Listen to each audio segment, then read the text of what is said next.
Hello welcome you all in my channel concept गुरु एके। मेरे channel concept गुरु एके ਵਿੱਚ ਤੁਹਾਡਾ ਸਾਰਿਆਂ ਦਾ ਇੱਕ ਵਾਰ ਫਿਰ ਤੋਂ ਬਹੁਤ ਸਵਾਗਤ ਹੈ।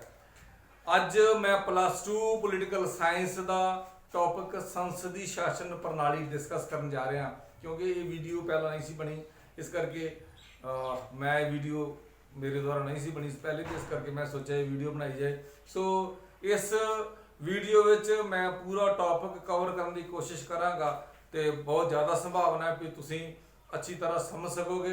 ਸੋ ਪਿਆਰੇ ਵਿਦਿਆਰਥੀਓ, ਇਹਨੂੰ ਧਿਆਨ ਨਾਲ ਸੁਣਨਾ ਹੈ ਤੇ ਵੀਡੀਓ ਨੂੰ ਪੂਰਾ ਐਂਡ ਤੱਕ ਦੇਖਣਾ ਹੈ। ਸੰਸਦੀ ਸ਼ਾਸਨ ਪ੍ਰਣਾਲੀ ਤੋਂ ਭਾਵ ਉਹ ਪ੍ਰਣਾਲੀ ਹੈ ਜਿਹਦੇ ਵਿੱਚ ਸੰਸਦ ਦੀ ਪ੍ਰਧਾਨਤਾ ਹੋਏ। ਦਰਅਸਲ ਸਰਕਾਰ ਦੇ ਤਿੰਨ ਅੰਗ ਹੁੰਦੇ ਆ, ਵਿਧਾਨ ਪਾਲਿਕਾ, ਕਾਰਜਪਾਲਿਕਾ ਤੇ ਨਿਆਂਪਾਲਿਕਾ। ਸਰਕਾਰਾਂ ਦੀਆਂ ਦੋ ਤਰ੍ਹਾਂ ਦੀਆਂ ਸਰਕਾਰਾਂ ਹੁੰਦੀਆਂ, ਇੱਕ ਪ੍ਰਧਾਨਾਤਮਕ ਸਰਕਾਰ ਤੇ ਇੱਕ ਸੰਸਦੀ ਸਰਕਾਰ। ਪ੍ਰਧਾਨਾਤਮਕ ਸਰਕਾਰ ਵਿੱਚ ਰਾਸ਼ਟਰਪਤੀ ਕੋਲ ਪਾਵਰ ਜ਼ਿਆਦਾ ਹੁੰਦੀਆਂ ਨੇ ਤੇ ਉਹਦਾ ਸੰਸਦ ਨਾਲ ਸੰਬੰਧ ਜਿਹੜਾ ਉਨਾ ਜ਼ਿਆਦਾ ਨਹੀਂ ਹੁੰਦਾ, ਪਰ ਸੰਸਦੀ ਸ਼ਾਸਨ ਪ੍ਰਣਾਲੀ ਵਿੱਚ ਕਾਰਜਪਾਲਿਕਾ ਤੇ ਵਿਧਾਨ ਪਾਲਿਕਾ ਦੇ ਗੂੜੇ ਸੰਬੰਧ ਹੁੰਦੇ ਨੇ। ਉਹਨੂੰ ਸੰਸਦੀ ਸ਼ਾਸਨ ਪ੍ਰਣਾਲੀ ਕਿਹਾ ਜਾਂਦਾ ਕਿਉਂਕਿ ਸੰਸਦ ਦੇ ਆਲੇ ਦੁਆਲੇ ਜਿਹੜੀ ਸਰਕਾਰ ਹੈ ਉਹ ਘੁੰਮਦੀ ਹੈ। ਇਹ ਸੀਗਾ ਸੰਸਦੀ ਸ਼ਾਸਨ ਪ੍ਰਣਾਲੀ ਦਾ ਅਰਥ। ਆਪਾਂ ਇੱਕ ਪਰਿਭਾਸ਼ਾ ਦੀ ਪੜਾਂਗੇ। ਸੰਸਦੀ ਸ਼ਾਸਨ ਪ੍ਰਣਾਲੀ ਦੀ ਪਰਿਭਾਸ਼ਾ ਜਿਹੜੀ ਹੈ ਉਹ ਗੈਟਰ ਦੀ ਪਰਿਭਾਸ਼ਾ ਬਹੁਤ ਵਧੀਆ ਪਰਿਭਾਸ਼ਾ ਹੈ। ਉਹ ਸੰਸਦ ਨੂੰ ਕਹਿ ਰਿਹਾ ਮੰਤਰੀ ਮੰਡਲ ਸਰਕਾਰ। ਕਹਿੰਦਾ ਮੰਤਰੀ ਮੰਡਲ ਸਰਕਾਰ ਅਜਿਹੀ ਸਰਕਾਰ ਹੈ ਜਿਸ ਵਿੱਚ ਅਸਲੀ ਕਾਰਜਪਾਲਿਕਾ ਆਪਣੇ ਕੰਮਾਂ ਲਈ ਕਾਨੂੰਨੀ ਤੌਰ ਤੇ ਵਿਧਾਨ ਮੰਡਲ ਪ੍ਰਤੀ ਜਵਾਬਦੇਹ ਹੁੰਦੀ ਹੈ। ਸੋ ਗੈਟਰ ਅਨੁਸਾਰ ਉਹ ਸਰਕਾਰ ਹੈ ਜਿਹੜੀ ਵਿਧਾਨ ਮੰਡਲ ਪ੍ਰਤੀ ਜ਼ਿੰਮੇਵਾਰ ਹੁੰਦੀ ਹੈ। ਓਕੇ, ਅਸੀਂ ਇਹ ਪ੍ਰਣਾਲੀ ਕਿਉਂ ਅਪਣਾਈ? ਭਾਰਤ ਨੇ ਸੰਸਦੀ ਸ਼ਾਸਨ ਪ੍ਰਣਾਲੀ ਕਿਉਂ ਅਪਣਾਈ, ਪ੍ਰਧਾਨਗੀ ਕਿਉਂ ਨਹੀਂ ਬਣਾਈ ਜਾਂ ਸੰਸਦੀ ਸ਼ਾਸਨ ਪ੍ਰਣਾਲੀ ਅਪਣਾਉਣ ਦੇ ਕਾਰਨ? ਪਹਿਲਾ ਕਾਰਨ ਇਹ ਹੈ ਵੀ ਸੰਵਿਧਾਨ ਸਭਾ ਦਾ ਸਮਰਥਨ। ਜਿਹੜੀ ਭਾਰਤ ਦਾ ਸੰਵਿਧਾਨ ਤਿਆਰ ਕਰ ਰਹੀ ਸੰਵਿਧਾਨ ਸਭਾ ਸੀ 399 ਮੈਂਬਰ ਦੀ, ਜ਼ਿਆਦਾਤਰ ਮੈਂਬਰ ਨੇ ਬਹਿਸ ਦੌਰਾਨ ਇਹ ਕਿਹਾ ਸੀ ਵੀ ਭਾਰਤ ਸੰਸਦੀ ਸ਼ਾਸਨ ਪ੍ਰਣਾਲੀ ਅਪਣਾਏ, ਉਹ ਇਹਦੇ ਲਈ ਚੰਗੀ ਹੋਏਗੀ ਪ੍ਰਧਾਨਗੀ ਪ੍ਰਸ਼ਾਸਨ ਪ੍ਰਣਾਲੀ ਦੇ ਵਰਸਸ। ਸੋ ਇਸ ਕਰਕੇ ਸੰਵਿਧਾਨ ਸਭਾ ਦੇ ਸਮਰਥਨ ਕਰਕੇ ਭਾਰਤ ਨੇ ਇਹ ਪ੍ਰਣਾਲੀ ਅਪਣਾਈ। ਦੂਜੀ ਗੱਲ, ਭਾਰਤ ਨੂੰ ਸੰਸਦੀ ਪ੍ਰਣਾਲੀ ਚਲਾਉਣ ਦਾ ਪਹਿਲੇ ਤਜਰਬਾ ਸੀ। ਅੰਗਰੇਜ਼ਾਂ ਨੇ, ਕਿਉਂਕਿ 1947 ਤੋਂ ਪਹਿਲਾਂ ਭਾਰਤ ਅੰਗਰੇਜ਼ਾਂ ਦਾ ਗੁਲਾਮ ਸੀਗਾ ਤੇ ਉਹਨਾਂ ਨੇ ਆਪਣੇ ਢੰਗ ਨਾਲ ਭਾਰਤ ਵਿੱਚ ਅੰਸ਼ਿਕ ਤੌਰ ਤੇ ਛੋਟੇ ਜਿਹੇ ਹਿੱਸੇ 'ਚ ਜਾਂ ਛੋਟੇ ਕਾਨੂੰਨਾਂ ਰਾਹੀਂ ਭਾਰਤ ਵਿੱਚ ਇਹ ਪ੍ਰਣਾਲੀ ਅਪਣਾਈ ਹੋਈ ਸੀ। 1892 ਤੋਂ ਲੈ ਕੇ ਉਸ ਤੋਂ ਬਾਅਦ 1919 1935 ਦੇ ਐਕਟ ਨੇ ਜਿਹੜੇ 1919 ਤੇ ਖਾਸ ਤੌਰ ਤੇ 1935 ਦੇ ਐਕਟ, ਇਹਦੇ ਵਿੱਚ ਜਿਹੜੇ ਕਾਨੂੰਨ ਇਹੋ ਜਿਹੇ ਬਣਾਏ ਗਏ ਜਿਹੜੇ ਸੰਸਦੀ ਸ਼ਾਸਨ ਪ੍ਰਣਾਲੀ ਦੀ ਰਾਹ ਪੱਧਰਾ ਕਰ ਰਹੇ ਸਨ ਤੇ ਜਿਹੜੇ ਇਹ ਇੰਡੀਕੇਟ ਕਰ ਰਹੇ ਸਨ ਕਿ ਸੰਸਦੀ ਸ਼ਾਸਨ ਪ੍ਰਣਾਲੀ ਜਿਹੜੀ ਹੈ ਉਹ ਅਪਣਾਈ ਜਾ ਸਕਦੀ ਹੈ। ਨੈਕਸਟ ਹੈਗਾ ਸਰਕਾਰਾਂ ਦਾ ਮੁਲਾਂਕਣ। ਇਹ ਸੰਸਦੀ ਸ਼ਾਸਨ ਪ੍ਰਣਾਲੀ ਨਾਲ ਸਰਕਾਰਾਂ ਦਾ ਮੁਲਾਂਕਣ ਹੁੰਦਾ ਰਹਿੰਦਾ ਵਾ। ਜਿਹੜੀ ਸਰਕਾਰ ਸਹੀ ਕੰਮ ਕਰਦੀ ਹੈ ਉਹ ਚੱਲਦੀ ਰਹਿੰਦੀ ਹੈ, ਜਿਹੜੀ ਨਹੀਂ ਕਰਦੀ ਉਹ ਲੋਕ ਵੋਟ ਪਾ ਕੇ ਉਹਨੂੰ ਬਦਲ ਦਿੰਦੇ ਨੇ। ਸੋ ਇਸ ਕਰਕੇ ਵੀ ਭਾਰਤ ਨੇ ਸੋਚਿਆ ਵੀ ਇਹ ਪ੍ਰਣਾਲੀ ਅਪਣਾਈ ਜਾਏ ਕਿਉਂਕਿ ਇਹਦੇ ਨਾਲ ਕੋਈ ਵੀ ਜਿਹੜੀ ਸਰਕਾਰ ਹੈ ਉਹ ਤਾਨਾਸ਼ਾਹ ਨਹੀਂ ਬਣ ਪਾਏਗੀ ਤੇ ਜਨਤਾ ਪ੍ਰਤੀ ਜਵਾਬਦੇਹ ਰਹੇਗੀ। ਨੈਕਸਟ ਹੈਗਾ ਲਚਕੀਲੀ ਤੇ ਕਠੋਰ ਪ੍ਰਣਾਲੀ। ਇਹ ਜਿਹੜੀ ਪ੍ਰਣਾਲੀ ਹੈ ਲਚਕੀਲੀ ਵਿੱਚੋਂ ਤੇ ਕਠੋਰ ਵੀ ਹੈ। ਕਠੋਰ ਇਸ ਕਰਕੇ ਵੀ 5 ਸਾਲ ਲਗਾਤਾਰ ਸਰਕਾਰ ਚੱਲ ਸਕਦੀ ਹੈ, ਸਥਿਰ ਸਰਕਾਰ ਹੈ। ਲਚਕੀਲੀ ਇਸ ਕਰਕੇ ਆ ਵੀ ਜੇਕਰ 5 ਸਾਲ ਤੋਂ ਪਹਿਲਾਂ ਬਣੀ ਦੀ ਸਰਕਾਰ ਜਨਤਾ ਦਾ ਵਿਸ਼ਵਾਸ ਖੋ ਦੇ ਤੇ ਉਹ ਸਰਕਾਰ ਜਿਹੜੀ ਆ ਬਦਲੀ ਜਾ ਸਕਦੀ ਹੈ। ਸੋ ਇਸ ਕਰਕੇ ਭਾਰਤ ਨੇ ਕੁਝ ਕਾਰਨਾਂ ਕਰਕੇ ਭਾਰਤ ਨੇ ਜਿਹੜੀ ਹੈ ਸੰਸਦੀ ਸ਼ਾਸਨ ਪ੍ਰਣਾਲੀ ਅਪਣਾਈ। ਸੋ ਕੀ ਵਿਸ਼ੇਸ਼ਤਾਵਾਂ ਨੇ, ਮੁੱਖ ਵਿਸ਼ੇਸ਼ਤਾਵਾਂ ਕਿਹੜੀਆਂ ਨੇ ਸੰਸਦੀ ਸ਼ਾਸਨ ਪ੍ਰਣਾਲੀ ਦੀਆਂ ਭਾਰਤ ਵਿੱਚ? ਸਭ ਤੋਂ ਪਹਿਲੀ ਵਿਸ਼ੇਸ਼ਤਾ ਭਾਰਤ ਵਿੱਚ ਇਹ ਹੈ ਨਾਮ ਮਾਤਰ ਅਤੇ ਅਸਲੀ ਕਾਰਜਪਾਲਿਕਾ ਵਿੱਚ ਅੰਤਰ। ਭਾਰਤ ਵਿੱਚ ਸੰਸਦੀ ਸ਼ਾਸਨ ਪ੍ਰਣਾਲੀ ਦੀ ਪ੍ਰਮੁੱਖ ਵਿਸ਼ੇਸ਼ਤਾ ਹੈ ਨਾਮ ਮਾਤਰ ਤੇ ਅਸਲੀ ਕਾਰਜਪਾਲਿਕਾ। ਨਾਮ ਮਾਤਰ ਕਾਰਜਪਾਲਿਕਾ ਦਾ ਅਰਥ ਇਹ ਹੈ ਕਿ ਜਿਹੜੀ ਕਾਰਜਪਾਲਿਕਾ ਹੈ ਰਾਸ਼ਟਰਪਤੀ ਨਾਮ ਮਾਤਰ ਕਾਰਜਪਾਲਿਕਾ ਤੇ ਮੰਤਰੀ ਪਰਿਸ਼ਦ ਜਿਹਦਾ ਮੁਖੀ ਪ੍ਰਧਾਨ ਮੰਤਰੀ ਹੁੰਦਾ ਹੈ ਉਹ ਅਸਲੀ ਕਾਰਜਪਾਲਿਕਾ। ਆਰਟੀਕਲ 74 ਚ ਕਿਹਾ ਗਿਆ ਹੈ ਵੀ ਰਾਸ਼ਟਰਪਤੀ ਦੀ ਸਲਾਹ ਲਈ ਇੱਕ ਮੰਤਰੀ ਪਰਿਸ਼ਦ ਹੋਏਗਾ ਜਿਹਦਾ ਮੁਖੀ ਪ੍ਰਧਾਨ ਮੰਤਰੀ ਹੋਏਗਾ ਤੇ ਰਾਸ਼ਟਰਪਤੀ ਉਹਦੀ ਸਲਾਹ ਮੰਨਣ ਲਈ ਪਾਬੰਦ ਹੋਏਗਾ। ਸੋ ਦੂਜੀ ਜਿਹੜੀ ਹੈ ਵਿਸ਼ੇਸ਼ਤਾ ਉਹ ਹੈਗੀ ਹੈ ਵਿਧਾਨ ਪਾਲਿਕਾ ਤੇ ਕਾਰਜਪਾਲਿਕਾ ਵਿੱਚ ਗੂੜੇ ਸੰਬੰਧ। ਵਿਧਾਨ ਪਾਲਿਕਾ ਤੇ ਕਾਰਜਪਾਲਿਕਾ ਵਿੱਚ ਗੂੜੇ ਸੰਬੰਧ ਦਾ ਅਰਥ ਇਹ ਹੈ ਕਾਰਜਪਾਲਿਕਾ ਦੇ ਸਾਰੇ ਮੈਂਬਰ ਵਿਧਾਨ ਪਾਲਿਕਾ ਵਿੱਚੋਂ ਲਏ ਜਾਣਗੇ। ਕਾਰਜਪਾਲਿਕਾ ਦੇ ਸਾਰੇ ਮੈਂਬਰ ਵਿਧਾਨ ਪਾਲਿਕਾ 'ਚ ਲਏ ਜਾਣਗੇ। ਭਾਵ ਕਾਰਜਪਾਲਿਕਾ ਕੌਣ ਹੈ? ਕਾਰਜਪਾਲਿਕਾ ਸਾਰੇ ਮੰਤਰੀ ਨੇ, ਪ੍ਰਧਾਨ ਮੰਤਰੀ ਤੇ ਸਾਰੇ ਮੰਤਰੀ ਜਿਹੜੇ ਨੇ ਉਹਨੂੰ ਕਾਰਜਪਾਲਿਕਾ ਕਿਹਾ ਜਾਂਦਾ ਹੈ। ਵਿਧਾਨ ਪਾਲਿਕਾ ਕੌਣ ਹੈ? ਵਿਧਾਨ ਪਾਲਿਕਾ ਸਾਰੇ MP ਜਿਹੜੇ ਨੇ, ਭਾਵੇਂ ਲੋਕ ਸਭਾ ਦੇ ਜਾਂ ਰਾਜ ਸਭਾ ਦੇ, ਉਹਨੂੰ ਵਿਧਾਨ ਪਾਲਿਕਾ ਕਿਹਾ ਜਾਂਦਾ। ਸੋ ਮੰਤਰੀ ਮੰਡਲ ਦੇ ਸਾਰੇ ਮੈਂਬਰ, ਭਾਵ ਕਾਰਜਪਾਲਿਕਾ ਦੇ ਸਾਰੇ ਮੈਂਬਰ, ਇਨਕਲੂਡਿੰਗ ਜਿੰਨੇ ਵੀ ਪ੍ਰਧਾਨ ਮੰਤਰੀ ਵੀ ਹੈ ਤੇ ਦੂਜੇ ਮੰਤਰੀ ਵੀ ਨੇ, ਉਹ ਸਾਰੇ ਹੀ ਵਿਧਾਨ ਪਾਲਿਕਾ ਚ ਲੈ ਜਾਣਗੇ, ਸੰਸਦ ਚ ਲੈ ਜਾਣਗੇ। ਜੇਕਰ ਕੋਈ ਮੈਂਬਰ ਮੰਤਰੀ ਬਣਾਇਆ ਜਾਂਦਾ ਪਰ ਉਹ ਸੰਸਦ ਦਾ ਮੈਂਬਰ ਨਹੀਂ, ਉਹਨੂੰ 6 ਮਹੀਨੇ ਦੇ ਅੰਦਰ ਅੰਦਰ ਸੰਸਦ ਦਾ ਮੈਂਬਰ ਬਣਨਾ ਪੈਂਦਾ ਹੈ। ਨੈਕਸਟ ਹੈਗਾ ਪ੍ਰਧਾਨ ਮੰਤਰੀ ਦੀ ਅਗਵਾਈ। ਸੰਸਦੀ ਸ਼ਾਸਨ ਪ੍ਰਣਾਲੀ 'ਚ ਅਗਵਾਈ ਪ੍ਰਧਾਨ ਮੰਤਰੀ ਦੀ ਹੁੰਦੀ ਹੈ। ਜਿਵੇਂ ਆਰਟੀਕਲ 74 'ਚ ਕਿਹਾ ਗਿਆ ਹੈ ਵੀ ਰਾਸ਼ਟਰਪਤੀ ਦੇਸ਼ ਦਾ ਕਾਰਜਕਾਰੀ ਮੁਖੀ ਹੈ, ਮੁਖੀ ਹੁੰਦਾ ਹੈ, ਠੀਕ ਹੈ, ਕਿਉਂਕਿ ਉਹ ਨਾਮ ਮਾਤਰ ਮੁਖੀ ਹੈ। ਉਹਦੀ ਸਲਾਹ ਵਾਸਤੇ ਅਸੀਂ ਪਾਬੰਦ 74 'ਚ ਪਾਬੰਦ ਨਹੀਂ, ਸਲਾਹ ਵੱਲੋਂ ਕਿਹਾ ਗਿਆ ਵੀ ਰਾਸ਼ਟਰਪਤੀ ਦੀ ਸਲਾਹ, ਪਰ ਲਗਭਗ ਉਹ ਸਲਾਹ ਮੰਨਣ ਲਈ ਮਜਬੂਰ ਹੁੰਦਾ ਤੇ ਲਗਭਗ ਹਰ ਵਾਰੀ ਪ੍ਰਧਾਨ ਮੰਤਰੀ ਦੀ ਸਲਾਹ ਜਿਹੜੀ ਹੈ ਰਾਸ਼ਟਰਪਤੀ ਮੰਨਦਾ ਹੈ। ਸੋ ਇਸ ਕਰਕੇ ਪ੍ਰਧਾਨ ਮੰਤਰੀ ਦੀ ਅਗਵਾਈ ਹੁੰਦੀ ਹੈ ਸੰਸਦੀ ਸ਼ਾਸਨ ਪ੍ਰਣਾਲੀ ਵਿੱਚ, ਜਿਹੜਾ ਉਹ ਮੰਤਰੀ ਮੰਡਲ ਦਾ ਨਿਰਮਾਣ ਕਰਦਾ। ਮੰਤਰੀ ਪਰਿਸ਼ਦ ਜਿਹੜਾ ਵੀ ਬਣਦਾ ਵਾ ਉਹ ਸਾਰਾ ਹੀ ਪ੍ਰਧਾਨ ਮੰਤਰੀ ਦੀ ਇੱਛਾ ਅਨੁਸਾਰ ਕਿਹਨੂੰ ਮੰਤਰੀ ਬਣਾਉਣਾ ਵਾ, ਕਿਹਨੂੰ ਨਹੀਂ ਬਣਾਉਣਾ, ਕਿਹਨੂੰ ਕਿਹੜਾ ਮਹਿਕਮਾ ਦੇਣਾ, ਇਹ ਸਾਰਾ ਕੁਝ ਪ੍ਰਧਾਨ ਮੰਤਰੀ ਡਿਸਾਈਡ ਕਰਦਾ। ਸੋ ਇਸ ਕਰਕੇ ਇਹਦੇ 'ਚ ਪ੍ਰਧਾਨ ਮੰਤਰੀ ਦੀ ਅਗਵਾਈ ਹੁੰਦੀ। ਸਿਰਫ ਪ੍ਰਧਾਨ ਮੰਤਰੀ ਦੀ ਚੋਣ ਦੇ ਵੇਲੇ ਰਾਸ਼ਟਰਪਤੀ ਕੋਲ ਡਿਸਕ੍ਰਿਸ਼ਨ ਹੁੰਦੀ ਹੈ ਜੇਕਰ ਕਿਸੇ ਵੀ ਪਾਰਟੀ ਕੋਲ ਮੈਜੋਰਟੀ ਨਾ ਹੋਵੇ, ਪਰ ਜੇਕਰ ਕਿਸੇ ਪਾਰਟੀ ਕੋਲ ਮੈਜੋਰਟੀ ਹੈ ਤੇ ਉਹਦੇ ਮੁਖੀ ਨੂੰ ਸੰਸਦ ਦੇ ਸੰਸਦ ਦੇ ਮੈਂਬਰਾਂ ਦੇ ਮੁਖੀ ਜਿਹੜਾ ਉਹ ਚੁਣ ਕੇ ਕਹਿਣ ਵੀ ਇਹ ਅਸੀਂ ਇਹਨੂੰ ਮੁਖੀ ਬਣਾ ਰਹੇ ਹਾਂ ਤੇ ਇਹਨੂੰ ਪ੍ਰਧਾਨ ਮੰਤਰੀ ਮੌਕਾ ਦਿਓ, ਰਾਸ਼ਟਰਪਤੀ ਨੂੰ ਉਹ ਦੇਣੇ ਪੈਂਦਾ। ਅਦਰਵਾਈਜ਼ ਡਿਸਕ੍ਰਿਸ਼ਨ ਉਦੋਂ ਰਾਸ਼ਟਰਪਤੀ ਹੁੰਦੀ ਹੈ ਜਦੋਂ ਕਿਸੇ ਵੀ ਪਾਰਟੀ ਕੋਲ ਮੈਜੋਰਟੀ ਨਾ ਹੋਏ। ਸੋ ਅਦਰਵਾਈਜ਼ ਪ੍ਰਧਾਨ ਮੰਤਰੀ ਦੀ ਸੰਸਦੀ ਸ਼ਾਸਨ ਪ੍ਰਣਾਲੀ 'ਚ ਅਗਵਾਈ ਹੁੰਦੀ ਹੈ। ਮੰਤਰੀ ਪਰਿਸ਼ਦ ਦਾ ਨਿਰਮਾਣ ਉਹ ਕਰਦਾ, ਕਿਸੇ ਮੰਤਰੀ ਨੂੰ ਹਟਾਉਂਦਾ ਉਹ ਹੈ। ਕੋਈ ਵਿਅਕਤੀ ਰਾਸ਼ਟਰਪਤੀ ਨੂੰ ਪ੍ਰਧਾਨ ਮੰਤਰੀ ਦੀ ਇੱਛਾ ਤੋਂ ਬਗੈਰ ਮਿਲ ਨਹੀਂ ਸਕਦਾ। ਉਸ ਤੋਂ ਅੱਗੇ ਮੰਤਰੀ ਪਰਿਸ਼ਦ ਸਮੂਹਿਕ ਤੌਰ ਤੇ ਜ਼ਿੰਮੇਵਾਰ। ਕਹਿੰਦੇ ਨੇ ਮੰਤਰੀ ਪਰਿਸ਼ਦ ਉਹ ਚੀਜ਼ ਹੈ ਜਿਹੜੇ ਤੈਰਦੇ ਤੇ ਡੁੱਬਦੇ ਇਕੱਠੇ ਨੇ, ਦੇ ਸਿੰਕ ਐਂਡ ਸਵੈਮ ਟੁਗੇਦਰ, ਭਾਵ ਇਕੱਠੇ ਤਰਦੇ ਤੇ ਇਕੱਠੇ ਡੁੱਬਦੇ ਨੇ। ਕਿਸੇ ਕੁਝ ਇੱਕ ਮੰਤਰੀਆਂ ਦੁਆਰਾ ਕੀਤੀ ਗਈ ਗਲਤੀ ਜਿਹੜੀ ਉਹ ਸਾਰਾ ਖਮਿਆਜਾ ਸਾਰਿਆਂ ਨੂੰ ਭੁਗਤਣਾ ਪੈਂਦਾ। ਜੇਕਰ ਮੰਤਰੀ ਪਰਿਸ਼ਦ ਦੇ ਵਿਰੁੱਧ ਕੋਈ ਮਤਾ ਪਾਸ ਹੋ ਜਾਏ, ਨਿੰਦਾ ਪ੍ਰਸਤਾਵ ਜਾਂ ਅਵਿਸ਼ਵਾਸ ਪ੍ਰਸਤਾਵ ਹੋਏ, ਤੇ ਸਾਰੇ ਮੰਤਰੀ ਮੰਡਲ ਨੂੰ ਅਸਤੀਫਾ ਦੇਣਾ ਪੈਂਦਾ ਤੇ ਸਰਕਾਰ ਜਿਹੜੀ ਉਹ ਡਿੱਗ ਜਾਂਦੀ ਹੈ। ਨੈਕਸਟ ਹੈਗਾ ਮੰਤਰੀ ਵਿਅਕਤੀਗਤ ਤੌਰ ਤੇ ਜ਼ਿੰਮੇਵਾਰ ਹੈ। ਹਾਂ, ਕਈ ਵਾਰ ਕੋਈ ਮੰਤਰੀ ਕੋਲ ਗਲਤੀ ਹੋ ਜਾਂਦੀ ਹੈ ਤੇ ਉਹ ਪਰਸਨਲ ਤੌਰ ਤੇ ਵੀ ਜ਼ਿੰਮੇਵਾਰ ਹੁੰਦਾ ਤੇ ਪ੍ਰਧਾਨ ਮੰਤਰੀ ਸਿੱਧੇ ਤੌਰ ਤੇ ਉਹਦੇ ਕੋਲ ਅਸਤੀਫਾ ਲੈ ਲੈਂਦਾ, ਕਿਉਂਕਿ ਹਰੇਕ ਮੰਤਰੀ ਦਾ ਆਪਣਾ ਮਹਿਕਮਾ ਹੁੰਦਾ, ਉਹ ਆਪਣੇ ਮਹਿਕਮੇ ਅਧੀਨ ਰਹਿ ਕੇ ਕੰਮ ਕਰਦਾ। ਜੇਕਰ ਉਹਦੇ ਕੋਲੋਂ ਕਿਸੇ ਤਰ੍ਹਾਂ ਦਾ ਗਲਤੀ ਹੋ ਜਾਏ ਜਾਂ ਕੋਈ ਘਪਲਾ ਹੋ ਜਾਏ ਜਾਂ ਕੁਝ ਵੀ ਸਾਹਮਣੇ ਆ ਜਾਏ ਤੇ ਉਸ ਮੰਤਰੀ ਨੂੰ ਵਿਅਕਤੀਗਤ ਤੌਰ ਤੇ ਪਰਸਨਲ ਤੌਰ ਤੇ ਅਸਤੀਫਾ ਦੇਣਾ ਪੈਂਦਾ।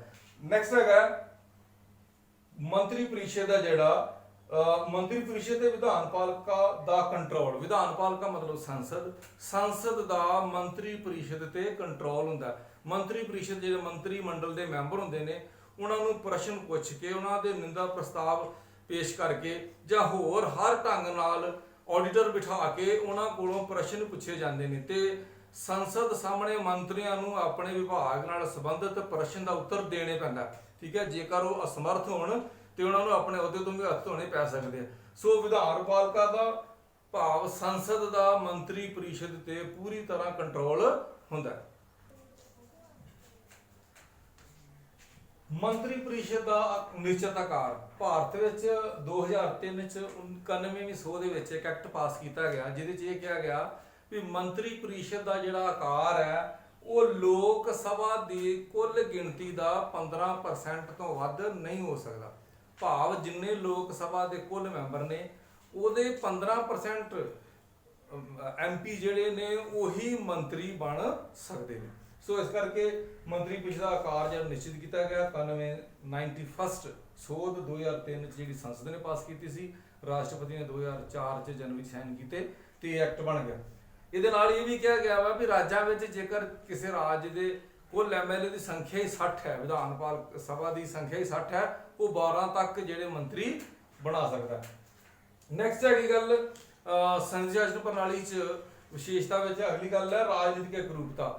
ਜਿਹੜੇ ਮੰਤਰੀ ਮੰਡਲ ਦੇ ਮੈਂਬਰ ਬਣਦੇ ਨੇ ਸੰਸਦੀ ਸ਼ਾਸਨ ਪ੍ਰਣਾਲੀ ਵਿੱਚ, ਉਹ ਸਾਰੇ ਹੀ ਲਗਭਗ ਜਾਂ ਤੇ ਇੱਕ ਪਾਰਟੀ ਦੇ ਹੁੰਦੇ ਨੇ ਜਾਂ ਉਹਦੇ ਨਾਲ ਸਹਿਮਤੀ ਵਾਲੀ ਪਾਰਟੀ ਦੇ ਹੁੰਦੇ ਨੇ। ਕਈ ਵਾਰ ਰਲੀ ਮਿਲੀ ਸਰਕਾਰ ਬਣਦੀ ਹੈ, ਪਰ ਰਲਦੀ ਮਿਲਦੀ ਸਰਕਾਰ ਵੀ ਉਹ ਪਾਰਟੀਆਂ ਬਣਾਉਂਦੀਆਂ ਨੇ ਜਿਹੜੀਆਂ ਇੱਕ ਦੂਜੇ ਦੇ ਚੋਣ ਪ੍ਰੋਗਰਾਮ ਨਾਲ ਸਹਿਮਤ ਹੋਣ। ਇਸ ਕਰਕੇ ਜਿਹੜੀ ਵੀ ਕਾਰਜਪਾਲਿਕਾ ਬਣਦੀ ਹੈ ਸੰਸਦੀ ਸ਼ਾਸਨ ਪ੍ਰਣਾਲੀ ਵਿੱਚ, ਉਹਨਾਂ ਦੀ ਰਾਜਨੀਤਿਕ ਇੱਕ ਰੂਪਤਾ ਹੁੰਦੀ ਹੈ, ਭਾਵ ਉਹ ਸਰਕਾਰ ਦੇ ਨਾਲ ਇੱਕ ਕਾਰਜਪਾਲਿਕਾ ਦੇ ਨਾਲ ਇੱਕ ਦੂਜੇ ਨਾਲ ਉਹ ਸਹਿਮਤ ਹੋ ਕੇ ਚੱਲਦੇ ਨੇ ਤੇ ਉਹਨਾਂ ਦੇ ਇੱਕੋ ਜਿਹੇ ਵਿਚਾਰ ਹੁੰਦੇ ਨੇ।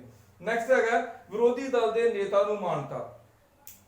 ਭਾਰਤ ਵਿੱਚ ਇਹ ਵੀ ਕਾਨੂੰਨ ਬਣਾਇਆ ਗਿਆ ਹੈ ਵੀ ਵਿਰੋਧੀ ਦਲ ਦਾ ਜਿਹੜਾ ਨੇਤਾ ਹੈ ਉਹਨੂੰ ਵੀ ਕਾਨੂੰਨੀ ਮਾਨਤਾ ਦਿੱਤੀ ਜਾਏ। ਸੋ ਉਹਦੇ ਲਈ ਇੱਕ ਇਹ ਸ਼ਰਤ ਹੈਗੀ ਹੈ ਵੀ ਉਹ ਲੋਕ ਸਭਾ ਦੀਆਂ ਘੱਟੋ ਘੱਟ 10ਵਾਂ ਹਿੱਸਾ ਸੀਟਾਂ ਉਹਨਾਂ ਕੋਲ ਪ੍ਰਾਪਤ ਹੋਣ। 16ਵੀਂ ਲੋਕ ਸਭਾ ਜਿਹੜੀ 2014 ਚ ਇਲੈਕਸ਼ਨ ਹੋਈ ਸੀ, ਉਦੋਂ ਕਿਸੇ ਵੀ ਪਾਰਟੀ ਨੂੰ 10ਵਾਂ ਹਿੱਸਾ ਸੀਟਾਂ ਪ੍ਰਾਪਤ ਨਹੀਂ ਹੋ ਪਾਈਆਂ ਸਨ, ਜਿਸ ਕਰਕੇ ਕੋਈ ਵੀ ਮੈਂਬਰ ਜਿਹੜਾ ਵਾ ਕਿਸੇ ਵੀ ਪਾਰਟੀ ਨੂੰ ਵਿਰੋਧੀ ਦਲ ਦੇ ਨੇਤਾ ਦੀ ਵਰਗੀ ਮਾਨਤਾ ਨਹੀਂ ਮਿਲਦੀ। ਵਿਰੋਧੀ ਦਲ ਦਾ ਨੇਤਾ ਜਿਹੜਾ ਉਹਨੂੰ ਕੈਬਨਿਟ ਮੰਤਰੀ ਦੇ ਬਰਾਬਰ ਦੇ ਭੱਤੇ ਤੇ ਸਾਰੀਆਂ ਸਹੂਲਤਾਂ ਦਿੱਤੀਆਂ ਜਾਂਦੀਆਂ ਨੇ। ਇਸ ਕਰਕੇ ਵਿਰੋਧੀ ਦਲ ਦੇ ਨੇਤਾ ਨੂੰ ਜਿਹੜੀ ਆ ਮਾਨਤਾ ਦੇਣਾ ਵੀ ਸਾਡੇ ਸੰਸਦੀ ਸ਼ਾਸਨ ਪ੍ਰਣਾਲੀ ਦੀ ਇੱਕ ਵਿਸ਼ੇਸ਼ਤਾ ਹੈ। ਲਾਸਟਲੀ ਲੋਕ ਸਭਾ ਨੂੰ ਭੰਗ ਕਰਨ ਦੀ ਵਿਵਸਥਾ, ਇਹ ਸਭ ਤੋਂ ਇੰਪੋਰਟੈਂਟ ਹੈ ਭਾਰਤ ਦੇ ਸੰਸਦੀ ਸ਼ਾਸਨ ਪ੍ਰਣਾਲੀ ਵਿੱਚ ਵੀ ਲੋਕ ਸਭਾ ਨੂੰ ਜੇਕਰ ਉਹ ਠੀਕ ਤਰ੍ਹਾਂ ਪ੍ਰਤੀਨਿਧਤਾ ਨਹੀਂ ਕਰ ਰਹੀ ਜਾਂ ਕੁਝ ਵੀ ਹੋ ਰਿਹਾ ਤੇ ਰਾਸ਼ਟਰਪਤੀ ਲੋਕ ਸਭਾ ਨੂੰ ਭੰਗ ਕਰ ਸਕਦਾ, ਪਰ ਉਹ ਭੰਗ ਮੰਤਰੀ ਪਰਿਸ਼ਦ ਦੀ ਸਲਾਹ ਦੇ ਹੀ ਕਰ ਸਕਦਾ। ਭਾਵੇਂ ਆ ਜੇਕਰ ਮੰਤਰੀ ਪਰਿਸ਼ਦ ਸਲਾਹ ਦੇਵੇ ਵੀ ਲੋਕ ਸਭਾ ਜਿਹੜੀ ਆ ਉਹ ਲੋਕਾਂ ਦੀ ਠੀਕ ਪ੍ਰਤੀਨਿਧਤਾ ਨਹੀਂ ਕਰ ਰਹੀ ਤੇ ਇਹਨੂੰ ਭੰਗ ਕੀਤਾ ਜਾਣਾ ਚਾਹੀਦਾ ਤੇ ਰਾਸ਼ਟਰਪਤੀ ਉਹਨੂੰ ਭੰਗ ਕਰ ਸਕਦਾ। ਸੰਸਦੀ ਪ੍ਰਣਾਲੀ ਦੇ ਆਪਾਂ ਵਿਸ਼ੇਸ਼ਤਾਵਾਂ ਪੜ੍ਹੀਆਂ, ਪਰ ਕਈ ਦੋਸ਼ ਵੀ ਨੇ ਜਿਹੜੇ ਸੰਸਦੀ ਪ੍ਰਣਾਲੀ ਨੂੰ ਕਾਮਯਾਬ ਨਹੀਂ ਹੋਣ ਦੇ ਰਹੇ। ਭਾਰਤ ਵਿੱਚ ਸੰਸਦੀ ਸ਼ਾਸਨ ਪ੍ਰਣਾਲੀ ਦੇ ਜਿਹੜੇ ਦੋਸ਼ ਨੇ, ਉਹ ਸਭ ਤੋਂ ਪਹਿਲੇ ਹੈਗਾ ਬਹੁਦਲ ਪ੍ਰਣਾਲੀ। ਸਭ ਤੋਂ ਪਹਿਲੇ ਬਹੁਦਲ ਪ੍ਰਣਾਲੀ ਹੈ। ਬਹੁਦਲ ਪ੍ਰਣਾਲੀ ਮਤਲਬ ਭਾਰਤ ਵਿੱਚ ਬਹੁਤ ਜ਼ਿਆਦਾ ਪੋਲੀਟੀਕਲ ਪਾਰਟੀਆਂ ਨੇ। ਉਹਦੇ ਵਿੱਚ ਕੀ ਹੁੰਦਾ ਹੈ, ਜਦੋਂ ਜ਼ਿਆਦਾ ਪੋਲੀਟੀਕਲ ਪਾਰਟੀਆਂ ਹੋਣ ਤੇ ਕਿਸੇ ਵੀ ਪਾਰਟੀ ਨੂੰ ਮੈਜੋਰਟੀ ਨਹੀਂ ਮਿਲਦੀ, ਬਹੁਮਤ ਨਹੀਂ ਮਿਲਦਾ। ਦੂਜਾ, ਮਜ਼ਬੂਤੀ ਨਹੀਂ ਆਉਂਦੀ। ਤੀਜਾ, ਜਿਹੜੀਆਂ ਪਾਰਟੀਆਂ ਨੇ ਉਹਨਾਂ ਦੇ ਆਪਸੀ ਅਨੁਸ਼ਾਸਨਹੀਨਤਾ ਦੀ ਕਮੀ ਹੁੰਦੀ ਹੈ। ਤੇ ਚੌਥਾ, ਸਰਕਾਰ ਨੂੰ ਪਾਰਟੀਆਂ ਜਿਹੜੀਆਂ ਨੇ ਫਿਰ ਆਪਣੀਆਂ ਸਾਰੀਆਂ ਰਾਜਨੀਤਿਕ ਦਲ ਜੇ ਰਲੀ ਮਿਲੀ ਸਰਕਾਰ ਬਣਾਉਂਦੇ ਨੇ ਤੇ ਆਪਣੇ ਅਹੁਦੇ ਪ੍ਰਾਪਤ ਕਰਨਾ ਚਾਹੁੰਦੀਆਂ ਨੇ। ਸੋ ਇਸ ਕਰਕੇ ਜਿਹੜੀ ਬਹੁਦਲ ਪ੍ਰਣਾਲੀ ਆ ਭਾਰਤ ਵਿੱਚ, ਉਹ ਇਹਦੀ ਸੰਸਦੀ ਸ਼ਾਸਨ ਪ੍ਰਣਾਲੀ ਦੇ ਸਫਲ ਹੋਣ ਦੇ ਵਿੱਚ ਇੱਕ ਅਰੋੜਾ ਹੈਗੀ। ਨੈਕਸਟ ਹੈਗੀ ਗੱਲ ਚੰਗੀਆਂ ਪ੍ਰਥਾਵਾਂ ਦੀ ਕਮੀ। ਭਾਰਤ ਵਿੱਚ ਚੰਗੀਆਂ ਪ੍ਰਥਾਵਾਂ ਦੀ ਕਮੀ ਹੈ, ਘਾਟ ਹੈ। ਉਹਦਾ ਕਾਰਨ ਕੀ ਹੈ ਵੀ ਪਰੰਪਰਾਵਾਂ ਜਿਹੀਆਂ ਨਹੀਂ ਬਣੀਆਂ। ਜਿਹੜੇ ਮੰਤਰੀ ਨੇ ਉਹਨਾਂ ਤੇ ਕਈ ਵਾਰ ਦੋਸ਼ ਸਾਬਤ ਹੋਣ ਦੇ ਬਾਵਜੂਦ ਵੀ ਉਹ ਅਸਤੀਫਾ ਨਹੀਂ ਦਿੰਦੇ, ਜਦੋਂ ਕਿ 1980 ਤੋਂ ਪਹਿਲਾਂ ਤੱਕ ਇਹ ਚੱਲਦਾ ਰਿਹਾ ਚੱਲਣ ਵੀ ਜੇਕਰ ਕਿਸੇ ਮੰਤਰੀ ਦੇ ਵਿਰੁੱਧ ਕੋਈ ਮਤਾ ਆਉਣ ਤੋਂ ਪਹਿਲਾਂ ਹੀ ਉਹ ਮੰਤਰੀ ਜਿਹੜਾ ਆਪਣੇ ਅਹੁਦੇ ਤੋਂ ਅਸਤੀਫਾ ਦੇ ਦਿੰਦਾ ਸੀ। ਬਾਅਦ ਵਿੱਚ ਇਹ ਪ੍ਰਥਾਵਾਂ ਦੀ ਜਿਹੜੀ ਕਮੀ ਹੈ ਤੇ ਮੰਤਰੀ ਜਿਹੜੇ ਨੇ ਉਹ ਆਪਣਾ ਅਹੁਦਾ ਛੱਡਣ ਨੂੰ ਤਿਆਰ ਨਹੀਂ ਹੁੰਦੇ, ਭਾਵੇਂ ਜਿੰਨੇ ਮਰਜ਼ੀ ਭ੍ਰਿਸ਼ਟਾਚਾਰ ਦੇ ਦੋਸ਼ ਹੋਏ ਤੇ ਲੱਗੇ ਹੋਣ। ਸੋ ਇਹ ਵੀ ਇੱਕ ਚੰਗੀ ਪ੍ਰਥਾ ਨਹੀਂ। ਨੈਕਸਟ ਹੈਗਾ ਲਟਕਦੀ ਸੰਸਦ। ਭਾਰਤ ਵਿੱਚ ਲਟਕਦੀ ਸੰਸਦ, ਇਹਦਾ ਵੀ ਕਾਰਨ ਬੇਸਿਕਲੀ ਜ਼ਿਆਦਾ ਬਹੁਦਲ ਪ੍ਰਣਾਲੀ ਹੈ, ਕਿਉਂਕਿ ਕਿੰਨੀਆਂ ਪੋਲੀਟੀਕਲ ਪਾਰਟੀਆਂ ਨੇ ਭਾਰਤ ਵਿੱਚ ਇਸ ਵੇਲੇ 7 ਰਾਸ਼ਟਰੀ ਰਾਜਨੀਤਿਕ ਦਲ ਨੇ ਤੇ ਅਣਗਿਣਤ ਜਿਹੜੇ ਨੇ ਰਾਜਾਂ ਦੇ ਛੋਟੇ ਪੋਲੀਟੀਕਲ ਪਾਰਟੀਆਂ ਨੇ। 700 ਦੇ ਲਗਭਗ ਛੋਟੀਆਂ ਰਾਜ ਦੀਆਂ ਜਾਂ ਅਨਰਜਿਸਟਰਡ ਪੋਲੀਟੀਕਲ ਪਾਰਟੀਆਂ ਨੇ। ਤੇ ਕਈ ਵਾਰ ਫਿਰ ਜਿਹੜੀ ਸੀਟ ਜਦੋਂ ਇਲੈਕਸ਼ਨ ਹੁੰਦੀ ਹੈ ਤੇ ਕਿੰਨੀਆਂ ਪਾਰਟੀਆਂ ਨੂੰ ਸੀਟਾਂ ਪ੍ਰਾਪਤ ਹੋ ਜਾਂਦੀਆਂ ਨੇ ਤੇ ਕਿਸੇ ਕੋਲ ਵੀ ਮੈਜੋਰਿਟੀ ਜਿਹੜੀ ਆ ਉਹ ਅੰਕੜਾ ਕਿਸੇ ਕੋਲ ਨਹੀਂ ਹੁੰਦਾ, ਤੇ ਜਿਹਦੇ ਨਾਲ ਲਟਕਦੀ ਸੰਸਦ ਜਿਹੜੀ ਆ ਸਾਹਮਣੇ ਆਉਂਦੀ ਹੈ। ਲੋਕ ਸਭਾ ਵਿੱਚ ਕਿਸੇ ਨੂੰ ਮੈਜੋਰਿਟੀ ਪ੍ਰਾਪਤ ਨਹੀਂ ਹੁੰਦੀ ਤੇ ਰਲੀ ਮਿਲੀ ਸਰਕਾਰ ਬਣਦੀ ਹੈ। ਜਦੋਂ ਰਲੀ ਮਿਲੀ ਸਰਕਾਰ ਬਣਦੀ ਹੈ ਤੇ ਸੰਸਦ ਫਿਰ ਉਹ ਲਟਕਦੀ ਰਹਿੰਦੀ ਹੈ, ਭਾਵ ਬਹੁਤ ਖਿੱਚ ਧੂ ਕੇ ਆਪਣਾ ਸਮਾਂ ਜਿਹੜਾ ਪੂਰੀ ਕਰਦੀ ਹੈ ਤੇ ਬਹੁਤੀ ਵਾਰ ਆਪਣਾ ਸਮਾਂ ਪੂਰਾ ਵੀ ਨਹੀਂ ਕਰ ਪਾਉਂਦੀ। 1999 ਤੋਂ 91 ਦੇ ਦਰਮਿਆਨ 3-4 ਪ੍ਰਧਾਨ ਮੰਤਰੀ ਬਦਲ ਗਏ, ਸਿਰਫ ਇਸੇ ਕਰਕੇ ਕਿਉਂਕਿ ਕਿਸੇ ਕੋਲ ਮੈਜੋਰਿਟੀ ਨਹੀਂ ਸੀ ਤੇ ਆਪਣੇ ਮਤਲਬ ਨੂੰ ਲੋਕ ਆਪਣੇ ਪਾਰਟੀਆਂ ਜਿਹੜੀਆਂ ਨੇ ਕਦੇ ਸਹਿਮਤੀ ਦੇ ਦਿੰਦੇ ਤੇ ਕਦੇ ਆਪਣੀ ਸਪੋਰਟ ਵਾਪਸ ਲੈ ਲੈਂਦੇ ਸੀ। ਉਸ ਤੋਂ ਬਾਅਦ ਵੀ ਕਿੰਨੇ ਵਾਰ ਜਿਹੜੀਆਂ ਸਰਕਾਰਾਂ ਬਣੀਆਂ ਨੇ ਉਹ 2014 ਚ ਆ ਕੇ ਮੈਜੋਰਿਟੀ ਪ੍ਰਾਪਤ ਹੋਣੀ ਸ਼ੁਰੂ। ਉਸ ਤੋਂ ਪਹਿਲੇ ਜਿਹੜੀ ਹੈ 84 ਤੋਂ ਬਾਅਦ ਫਿਰ ਕਿਸੇ ਪਾਰਟੀ ਕੋਲ ਕਲੀਅਰ ਮੈਜੋਰਿਟੀ ਨਹੀਂ ਆਈ। ਨੈਕਸਟ ਹੈਗਾ ਗੈਰ ਜ਼ਿੰਮੇਵਾਰ ਰਾਜਨੀਤਿਕ ਦਲ। ਜਿਹੜੇ ਰਾਜਨੀਤਿਕ ਦਲ ਨੇ ਉਹ ਵੀ ਗੈਰ ਜ਼ਿੰਮੇਵਾਰੀ ਨਾਲ ਆਪਣੀ ਭੂਮਿਕਾ ਨਿਭਾਉਂਦੇ ਨਜ਼ਰ ਆਏ। ਹਾਰਸ ਟ੍ਰੇਡਿੰਗ ਜਿਹੜੀ ਆ ਸਾਡੇ ਦੇਸ਼ 'ਚ ਅਕਸਰ ਦੇਖਣ ਨੂੰ ਮਿਲਦੀ ਹੈ ਵੀ ਜਿਹੜੀਆਂ ਪੋਲੀਟੀਕਲ ਪਾਰਟੀਆਂ ਨੇ ਆਪਣਾ ਮਕਸਦ ਹੱਲ ਕਰਨ ਲਈ, ਆਪਣੇ ਨਾਲ ਬੰਦੇ ਜੋੜਨ ਲਈ ਦੂਜੀਆਂ ਪਾਰਟੀਆਂ ਦੇ MP ਜਾਂ MLA ਨੂੰ ਵੀ ਆਪਣੇ ਨਾਲ ਵੱਲ ਕਰਨ ਲਈ ਖਰੀਦਣ ਤੱਕ ਚੱਲ ਜਾਂਦੇ, ਜਿਸੇ ਕਰਕੇ ਉਹਦੇ ਲਈ ਟਰਮ ਜਿਹੜੀ ਹੈ ਹਾਰਸ ਟ੍ਰੇਡਿੰਗ ਵਰਤੀ ਜਾਂਦੀ ਹੈ। ਸੋ ਇਸ ਕਰਕੇ ਜਿਹੜੇ ਰਾਜਨੀਤਿਕ ਦਲ ਨੇ ਉਹ ਵੀ ਕਈ ਵਾਰ ਗੈਰ ਜ਼ਿੰਮੇਵਾਰ ਹੋ ਜਾਂਦੇ ਨੇ ਤੇ ਆਪਣੀ ਅਸਲ ਭੂਮਿਕਾ ਨੂੰ ਛੱਡ ਕੇ ਤੇ ਛੋਟੀਆਂ ਗੱਲਾਂ ਪਿੱਛੇ ਸਰਕਾਰਾਂ ਦਾ ਵਿਰੋਧ ਕਰਦੇ ਨੇ ਤੇ ਜਿੱਥੇ ਲੋੜ ਹੋਏ ਉੱਥੇ ਵੀ ਮਜ਼ਬੂਤੀ ਨਾਲ ਸਰਕਾਰ ਦਾ ਸਾਥ ਨਹੀਂ ਦਿੰਦੀਆਂ ਵਿਰੋਧੀ ਪਾਰਟੀਆਂ ਤੇ ਕਈ ਵਾਰ ਗੈਰ ਜਿਹੜੀਆਂ ਰਾਜਨੀਤਿਕ ਦਲ ਨੇ ਉਹਨਾਂ ਦਾ ਗੈਰ ਜ਼ਿੰਮੇਵਾਰਾਨਾ ਜਿਹੜਾ ਰਵੱਈਆ ਵਾ ਉਹ ਵੀ ਸੰਸਦੀ ਸ਼ਾਸਨ ਪ੍ਰਣਾਲੀ ਨੂੰ ਢਾਹ ਲਾਉਂਦਾ। ਨੈਕਸਟ ਹੈਗਾ ਗਠਬੰਧਨਾਂ ਦੀ ਰਾਜਨੀਤੀ। ਇਲੈਕਸ਼ਨਾਂ ਤੋਂ ਪਹਿਲਾਂ ਹੀ ਸਰਕਾਰਾਂ ਜਿਹੜੀਆਂ ਨੇ ਪੋਲੀਟੀਕਲ ਪਾਰਟੀਆਂ ਜਿਹੜੀਆਂ ਨੇ ਇੱਕ ਦੂਜੀ ਪਾਰਟੀਆਂ ਨਾਲ ਗਠਬੰਧਨ ਕਰ ਲੈਂਦੀਆਂ ਨੇ। ਹੁਣ ਵੀ ਪ੍ਰੈਜ਼ੈਂਟ ਸਮੇਂ ਵਿੱਚ ਵੀ UPA ਯੂਨਾਈਟਿਡ ਪ੍ਰੋਗਰੈਸਿਵ ਅਲਾਈਅੰਸ ਜਿਹੜਾ ਕਾਂਗਰਸ ਭਾਰਤੀ ਰਾਸ਼ਟਰੀ ਕਾਂਗਰਸ ਤੇ ਉਹਦੀਆਂ ਸਾਥੀ ਪਾਰਟੀਆਂ ਦਾ ਅਲਾਈਅੰਸ ਹੈਗਾ, BJP ਤੇ ਉਹਦੀਆਂ ਸਾਥੀ ਪਾਰਟੀਆਂ ਦਾ ਅਲਾਈਅੰਸ ਹੈਗਾ NDA ਨੈਸ਼ਨਲ ਡੈਮੋਕ੍ਰੈਟਿਕ ਅਲਾਈਅੰਸ। ਸੋ ਇਸੇ ਤਰ੍ਹਾਂ ਹੀ ਹੋਰ ਖੱਬੇ ਪੱਖੀ ਪਾਰਟੀਆਂ ਦਾ ਵੀ ਅਲਾਈਅੰਸ ਹੈਗਾ। ਸੋ ਜਿਹੜੀਆਂ ਗਠਬੰਧਨ ਰਾਜਨੀਤੀਆਂ ਨੇ ਇਹ ਵੀ ਬੜੀ ਸਟਰੋਂਗ ਢੰਗ ਨਾਲ ਚੱਲ ਰਹੀਆਂ ਨੇ ਤੇ ਸੰਸਦੀ ਸ਼ਾਸਨ ਪ੍ਰਣਾਲੀ ਨੂੰ ਸਫਲ ਹੋਣ 'ਚ ਇਹ ਵੀ ਇੱਕ ਰੁਕਾਵਟ ਹੈ, ਕਿਉਂਕਿ ਪਾਰਟੀਆਂ ਰਲ ਜਾਂਦੀਆਂ ਨੇ ਤੇ ਫਿਰ ਇੱਕ ਦੂਜੇ ਪਾਰਟੀਆਂ ਜਿਹੜੀਆਂ ਨੇ ਉਹ ਕਈ ਵਾਰ ਜਿਹੜੇ ਦਲਾਂ ਦੇ ਨੇਤਾ ਨੇ ਉਹ ਬਲੈਕਮੇਲ ਤੱਕ ਕਰਨ ਚਲੇ ਜਾਂਦੇ ਨੇ ਵੀ ਜੇਕਰ ਅਸੀਂ ਤੁਹਾਡੇ ਨਾਲ ਤਾਂ ਸਹਿਮਤ ਹੋਵਾਂਗੇ ਜੇਕਰ ਸਾਨੂੰ ਫਲਾਣਾ ਅਹੁਦਾ ਜਿਹੜਾ ਮੰਤਰੀ ਦਾ ਅਹੁਦਾ ਦਿੱਤਾ ਜਾਏਗਾ, ਜਿਹਦੇ ਨਾਲ ਫਿਰ ਗਠਬੰਧਨ ਦੀ ਰਾਜਨੀਤੀ ਜਿਹੜੀ ਹੈ ਉਹ ਸਾਹਮਣੇ ਆਉਂਦੀ ਹੈ, ਜਿਹੜਾ ਕਿ ਇੱਕ ਸੰਸਦੀ ਪ੍ਰਣਾਲੀ ਦਾ ਦੋਸ਼ ਹੈ। 6ਵਾਂ ਪੁਆਇੰਟ ਇਹਦੇ 'ਚ ਹੈਗਾ ਵਾ ਧਾਰਾ 356 ਦਾ ਦੁਰਉਪਯੋਗ। ਧਾਰਾ 356 ਰਾਸ਼ਟਰਪਤੀ ਦੀ ਸੰਕਟਕਾਲੀਨ ਸ਼ਕਤੀ ਹੈ। ਜੇਕਰ ਕਿਸੇ ਰਾਜ ਦੀ ਸਰਕਾਰ ਸਹੀ ਕੰਮ ਨਾ ਕਰ ਰਹੀ ਹੋਏ ਤੇ ਰਾਸ਼ਟਰਪਤੀ ਉਸ ਰਾਜ ਵਿੱਚ ਰਾਸ਼ਟਰਪਤੀ ਰਾਜ ਲਾਗੂ ਕਰ ਸਕਦਾ ਹੈ, ਸੋ ਸੰਵਿਧਾਨਕ ਸੰਕਟ ਐਲਾਨ ਕਰਕੇ। ਪਰ ਇਸ ਧਾਰਾ ਦੀ ਗਲਤ ਵਰਤੋਂ ਹੋਈ ਹੈ ਕਈ ਵਾਰ ਭਾਰਤ ਵਿੱਚ।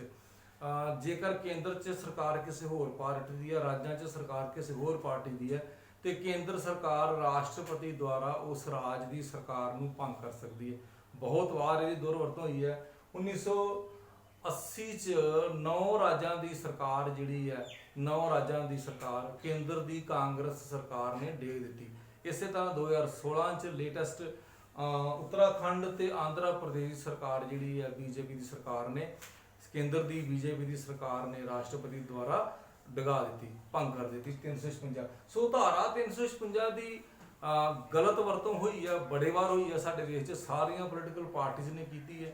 ਸੋ ਇਸ ਕਰਕੇ ਇਹ ਵੀ ਜਿਹੜੀ ਹੈ ਇਹ ਨਹੀਂ ਹੋਣੀ ਚਾਹੀਦੀ ਤੇ ਸੰਸਦ ਸ਼ਾਸਨ ਪ੍ਰਣਾਲੀ ਦੇ ਰਸਤੇ 'ਚ ਇਹ ਵੀ ਇੱਕ ਬਹੁਤ ਵੱਡਾ ਰੁਕਾਵਟ ਹੈ, ਸਫਲ ਹੋਣ ਦੇ ਵਿੱਚ ਇੱਕ ਰੁਕਾਵਟ ਹੈ। ਨੈਕਸਟ ਹੈਗਾ ਸੋ ਇਹ ਦੋਸ਼ਾਂ 'ਚ ਸ਼ਾਮਲ ਹੈ ਸੋ ਵਿਧਾਇਕਾਂ ਦੀ ਅਨੁਸ਼ਾਸਨਹੀਨਤਾ। ਭਾਰਤ ਵਿੱਚ ਬਹੁਤ ਸਾਰੇ ਵਿਧਾਇਕ ਨੇ ਜਿਹੜੇ ਉਹ ਸੋ ਅਨੁਸ਼ਾਸਨਹੀਨਤਾ ਨਾ ਜਿਹੜੀ ਵਿਧਾਇਕਾਂ ਦੀ ਉਹ ਬਹੁਤ ਜ਼ਿਆਦਾ ਪ੍ਰਭਾਵਿਤ ਕਰਦੀ ਹੈ। ਭਾਵ ਜਿਹੜੇ ਵਿਧਾਇਕ ਨੇ ਉਹ ਆਪਣੀ ਮਨਮਰਜ਼ੀ ਨਾਲ ਕਰਦੇ ਨੇ ਤੇ ਚੀਪ ਪਪੂਲੈਰਿਟੀ, ਫੋਕੀ ਜਿਹੀ ਸ਼ੋਹਰਤ ਪ੍ਰਾਪਤ ਕਰਨ ਵਾਸਤੇ ਕਈ ਵਾਰ ਅਨਪਾਰਲੀਮੈਂਟਰੀ ਲੈਂਗੁਏਜ ਦੀ ਵਰਤੋਂ ਕਰਦੇ ਨੇ। ਅਸਭਿਅਕ ਭਾਸ਼ਾ ਦੀ ਵਰਤੋਂ ਵੀ ਕਈ ਵਿਧਾਨ ਸਭਾਵਾਂ 'ਚ ਸੰਸਦ 'ਚ ਲੋਕੀ ਕਰਦੇ ਆਏ ਨੇ। ਸੋ ਇਹ ਜਿਹੜੀ ਅਨੁਸ਼ਾਸਨਹੀਨਤਾ ਹੈ ਇਹ ਵੀ ਇੱਕ ਚੰਗਾ ਚਿੰਨ੍ਹ ਨਹੀਂ ਹੈ ਭਾਰਤੀ ਸੰਸਦ ਸ਼ਾਸਨ ਪ੍ਰਣਾਲੀ ਵਾਸਤੇ। ਤੇ ਦੋਸ਼ਾਂ ਵਿੱਚੋਂ ਪ੍ਰਮੁੱਖ ਤੌਰ ਤੇ ਇਹ ਵੀ ਮੰਨਿਆ ਜਾਂਦਾ ਕਿ ਭਾਰਤ ਵਿੱਚ ਜਿਹੜੀ ਹੈ ਵਿਧਾਇਕਾਂ ਦੀ, ਜਿਹੜੇ ਵਿਧਾਇਕ ਨੇ MLAs ਜਾਂ MP ਨੇ ਜਿਹੜੇ, ਉਹਨਾਂ 'ਚ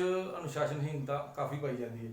ਐਂਡ ਲਾਸਟਲੀ ਅਧਿਆਦੇਸ਼ ਦੁਆਰਾ ਸ਼ਾਸਨ। ਅਧਿਆਦੇਸ਼ ਰਾਸ਼ਟਰਪਤੀ ਦੀ ਇੱਕ ਉਹ ਸ਼ਕਤੀ ਹੈ ਕਿ ਜਦੋਂ ਸੰਸਦ ਦੀ ਮੀਟਿੰਗ ਨਾ ਹੋ ਰਹੀ ਹੋਵੇ ਤਾਂ ਰਾਸ਼ਟਰਪਤੀ ਇੱਕ ਕਾਨੂੰਨ ਲਾਗੂ ਕਰ ਸਕਦਾ ਇਮੀਡੀਏਟ ਜੇਕਰ ਕਾਨੂੰਨ ਦੀ ਲੋੜ ਹੋਏ। ਪਰ ਦੇਖਣ 'ਚ ਆਇਆ ਵੀ ਕਈ ਵਾਰ ਸਰਕਾਰਾਂ ਸੰਸਦ ਦਾ ਸ਼ਾਸਨ ਸ਼ੁਰੂ ਹੋਣ ਵਾਲਾ ਹੁੰਦਾ ਉਸ ਤੋਂ ਪਹਿਲਾਂ ਹੀ ਇੱਕ ਅਧਿਆਦੇਸ਼ ਜਾਰੀ ਕਰਦੇ ਨੇ। ਅਸਲ 'ਚ ਕਾਨੂੰਨ ਪਾਸ ਕਰਨਾ ਇੱਕ ਵਿਧੀ ਹੈ, ਪ੍ਰੋਪਰ ਵਿਧੀ ਨਾਲ ਹੋਣਾ ਚਾਹੀਦਾ, ਪਰ ਇਹ ਅਧਿਆਦੇਸ਼ ਜਾਰੀ ਕਰਕੇ ਤੇ ਅਚਾਨਕ ਇੱਕ ਕਾਨੂੰਨ ਬਣਾ ਦਿੱਤਾ ਜਾਂਦਾ ਤੇ ਉਹਨੂੰ ਲਾਗੂ ਕਰਾ ਦਿੱਤਾ ਜਾਂਦਾ। ਸੋ ਇਸ ਕਰਕੇ ਅਧਿਆਦੇਸ਼ ਹੈ ਜਿਹੜਾ ਉਹਨਾਂ ਦੁਆਰਾ ਸ਼ਾਸਨ ਕਰਨਾ ਜਿਹੜਾ ਉਹ ਇੱਕ ਬਹੁਤ ਵਧੀਆ ਚੀਜ਼ ਨਹੀਂ ਹੈ। ਸੋ ਅਧਿਆਦੇਸ਼ ਹੈ ਜਿਹੜਾ ਇਹ ਅਧਿਆਦੇਸ਼ ਲਾਗੂ ਹੋਣਾ ਚਾਹੀਦਾ, ਅਧਿਆਦੇਸ਼ ਜਿਹੜਾ ਉਹ ਉਦਾਂ ਲਾਗੂ ਹੋਣਾ ਚਾਹੀਦਾ ਜਿੱਦਾਂ ਹੋਣਾ ਚਾਹੀਦਾ।